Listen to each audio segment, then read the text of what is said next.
C'était aussi l'occasion aujourd'hui de saluer l'ensemble des acteurs qui œuvrent au quotidien pour lutter contre les incendies. Ils sont nombreux. Il y a bien sûr la police municipale, mais aussi l'Office national des forêts, les scouts, les gardes forestiers, bref, tout un panel de personnel qui œuvre au quotidien, aux côtés, bien sûr, des marins-pompiers. C'est aussi l'occasion pour nous, depuis le 28 juin, d'ouvrir cette campagne feu de forêt. Ça veut dire quoi? Ça veut dire on augmente notre capacité.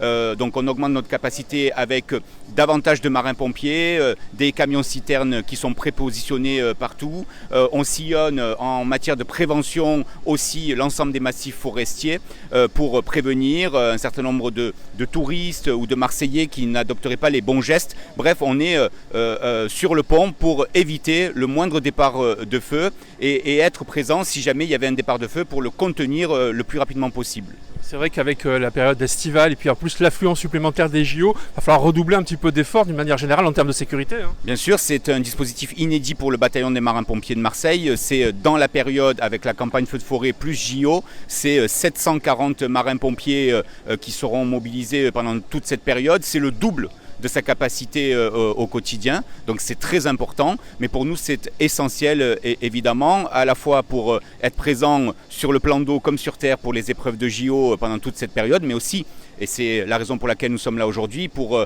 mener cette campagne de feu de forêt avec l'ensemble des acteurs présents. C'est 2 bombardiers d'eau, 2 hélicoptères qui sont aussi prépositionnés, je l'ai dit, 45 camions citernes d'eau, des marins-pompiers qui sont engagés dans tous les CIS avec des fonctions parfois différentes, mais toutes avec l'objectif de dire il faut intervenir le plus rapidement possible dès qu'il y a le moindre déclenchement de feu de forêt. Et puis on utilise aussi des moyens nouveaux, du matériel avec l'intelligence artificielle, des caméras pour surveiller les massifs. Et ça c'est très important de le dire. Pour nous c'est ce qui va compter. C'est d'abord d'être le plus présent possible en amont, c'est-à-dire éviter le départ de feu et donc le constater, observer ce qui se passe sur les massifs forestiers avec la présence humaine, mais aussi ce principe de caméra.